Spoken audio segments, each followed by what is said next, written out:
নমস্কার বন্ধুরা, আবারও একটা রেসিপি নিয়ে চলে এলাম নিরামিষ চানা পনির।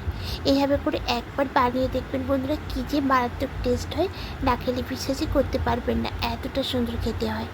রেসিপিটা কীভাবে বানালাম, ভিডিওটা প্রথম থেকে শেষ পর্যন্ত দেখার জন্য আপনার কাছে অনুরোধ রইল। চলুন তাহলে শুরু করা যাক। প্রথমে এখানে 200 গ্রাম কাপড়ি ছোলা সারা রাত ভিজিয়ে রেখেছিলাম। তারপর এটাকে ভালো করে ধুয়ে প্রেসার কুকারের মধ্যে দিয়ে 3 থেকে 4টে সিটি করে নিয়েছি। দেখুন ঠিক এরকম করে সেদ্ধটা করতে হবে। আর একটা মিক্সার জারের মধ্যে কয়েক টুকরো আদা দেব, সামান্য একটু জল দিয়ে এটা একটা পেস্ট করে নেব। তো পেস্টটা হয়ে গেছে, অন্য একটা পাত্রের মধ্যে নামিয়ে নিয়েছি। আবারও একটা মশলা করব।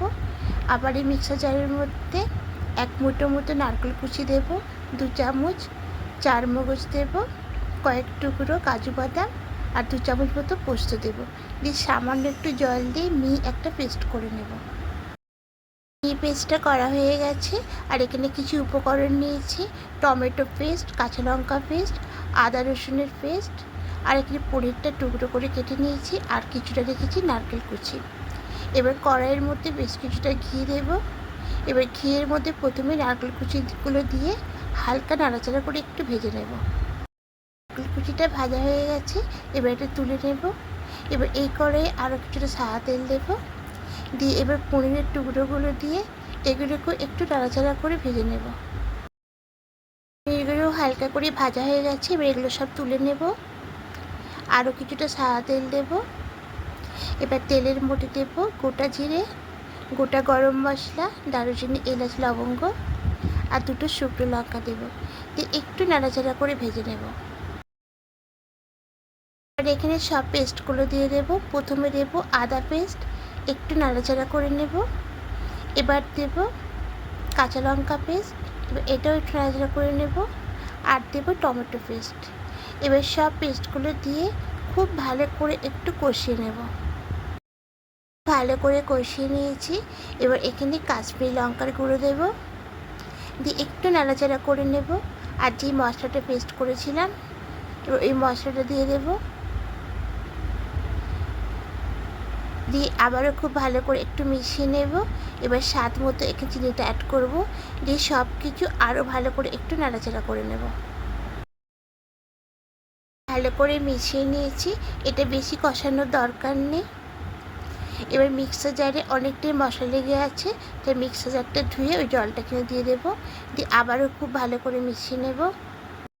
একটু কষিয়ে নিয়েছি, বেশি কষানোর দরকার নেই, তবে অনবরত খুন্তি দিয়ে নাড়তে হবে, যেহেতু এটা পোস্ত আর চারমগজ পেস্ট দেওয়া আছে, খুব তাড়াতাড়ি তলায় ধরে যাবে। এবার এখানে পনিরটা দিয়ে দেব, দিয়ে খুব ভালো করে মিশিয়ে নেব। নারকেল কুচিটাও দিয়ে দেব, দিয়ে সব কিছু খুব ভালো করে মিশিয়ে নেব। এবার সবার শেষে এখানে 1 মুঠো কিশমিশ দেব, দিয়ে আবার ভালো করে মিশিয়ে নেব।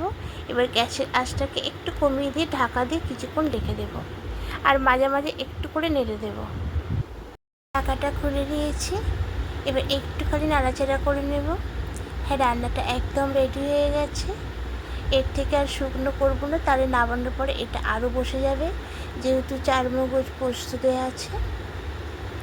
এবার এর মধ্যে কিছুটা গরম মশলা পাউডার দেব, আর 1/2 চামচ মতো ঘি দেব, দিয়ে খুব ভালো করে মিশিয়ে নিয়ে গ্যাসটা অফ করে ঢাকা দিয়ে রেখে দেব। ঠিক যখন পরিবেশন করব তখনই ঢাকাটা খুলব। একটা প্লেটের মধ্যে নিয়ে নেব। ঢাকাটা খোলার সময় বন্ধুরা দারুণ একটা সেন্ট বেরিয়েছে। তা অবশ্যই বন্ধুরা একবার এভাবে রান্না করে দেখবেন, আপনাদের খুব ভালো লাগবে। আর ভালো লাগলে কিন্তু অবশ্যই কমেন্টে জানাবেন, আর একটা লাইক করে দেবেন। যারা নতুন বন্ধুরা দেখছেন এখনও পর্যন্ত সাবস্ক্রাইব করেননি, তাদের কাছে অনুরোধ রইল সাবস্ক্রাইব করে পাশে থাকার জন্য। আমিও আপনাদের পাশে থাকবো। আর আপনারা যদি এভাবে আর পাশে থাকেন, আমার রান্না করতে আরও ইচ্ছা করবে, উৎসাহ বাড়বে, আরও নতুন নতুন রেসিপি আপনাদের সামনে নিয়ে আসবো। আপনারা ভালো থাকবেন, সুস্থ থাকবেন। আজকের মতো টাটা।